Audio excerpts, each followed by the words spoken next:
وَإِذَا قِيلَ لَهُمْ آمِنُوا بِمَا أَنزَلَ اللَّهُ، اور جب انہیں کہا جاتا ہے کہ ایمان لے کر آؤ جو اللہ نے نازل کیا ہے اس پیغمبر کے ساتھ، قَالُوا نُؤْمِنُ بِمَا أُنزِلَ عَلَيْنَا، وہ کہیں گے، یہودی اس وقت یہ کہتے تھے کہ ہم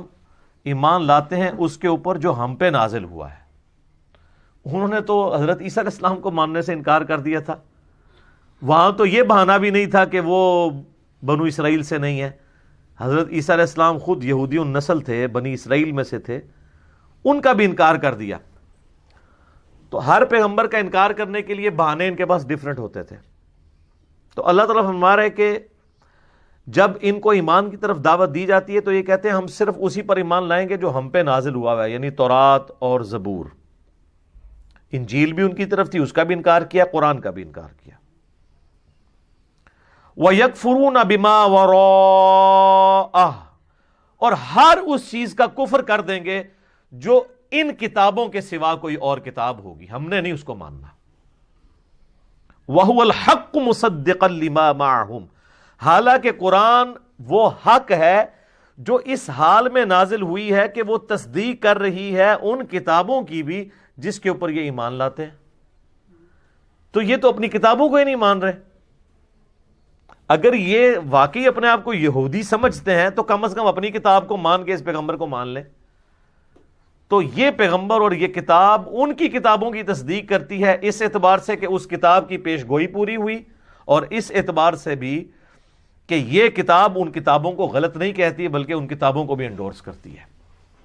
لیکن پھر بھی یہ انکار کر رہے ہیں۔ قُلْ فَلِمَ تَقْتُلُونَ أَنْبِيَاءَ اللَّهِ مِنْ قَبْلِ، اے نبی علیہ السلام ان سے فرمائیے کہ اگر تمہارا یہی بہانہ ہے نا کہ ہم صرف اپنے نبیوں کو مانیں گے بنی اسرائیل کے اور کسی پیغمبر کو نہیں مانیں گے، تو یہ ذرا بتاؤ کہ تم اپنے نبیوں کو پھر قتل کیوں کرتے تھے؟ یہ پھکی ہے، اینٹی وینم، اسی اور اصول اور مبادی پہ الزامی جواب کہ اگر تم یہ کہتے ہو کہ محمد صلی اللہ علیہ وآلہ وسلم بنو اسرائیل میں سے ہوتے تو ہم انہیں مان لیتے، تو یہ بتاؤ بنی اسرائیل کے پیغمبروں کو قتل بھی تو تم لوگ خود ہی کرتے تھے، حتیٰ کہ عیسیٰ علیہ السلام کے بھی قتل کا فتویٰ نکالا، وہ تو اللہ نے ان کو زندہ اٹھا لیا، ادروائز حضرت عیسیٰ علیہ السلام کو بھی انہوں نے سولی چڑھا دینا تھا۔ تو اگر تمہاری یہ لاجک مان لی جائے کہ ہم اپنے سوا کسی اور پیغمبر کو نہیں مانیں گے جو کسی اور نسل سے ہوگا، تو جو تمہاری اپنی نسل سے پیغمبر آئے ہیں، حضرت زکریا علیہ السلام، یحییٰ علیہ السلام، ان کے علاوہ کئی انبیاء کو تو تم نے خود قتل کیا، ایون عیسیٰ علیہ السلام کو بھی قتل کرنے کی سازش کی۔ یہ اللہ تعالیٰ فرما رہا ہے کہ اپنے نبی علیہ السلام کو کہ آپ یوں ان سے کہیں، قُلْ فَلِمَ تَقْتُلُونَ أَنْبِيَاءَ اللَّهِ مِنْ قَبْلِ إِن كُنْتُمْ مُؤْمِنِينَ، اگر تم واقعی سچا ایمان رکھتے ہو تو اپنے نبیوں کو کیوں قتل کرتے رہے ہو؟ ظاہر ہے اس بات کا کیا جواب ہوگا کسی کے پاس؟ اس کا جواب صرف یہ ہوگا کہ اس کی بات نہیں سننی، کیونکہ بات ہی اتنی وزنی ہے۔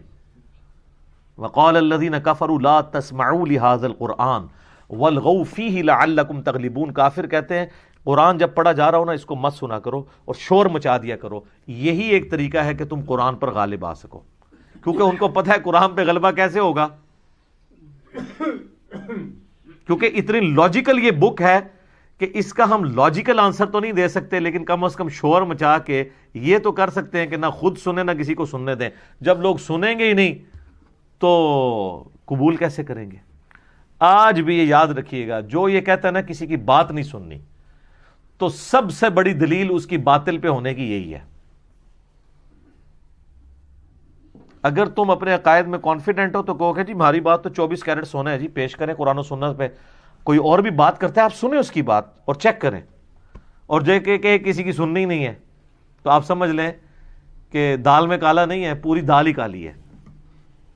کیونکہ وہ تو پچ کھیڑنا چاہتا ہے نا، نہ کھیڑیں گے نہ کھیڑن دیں گے۔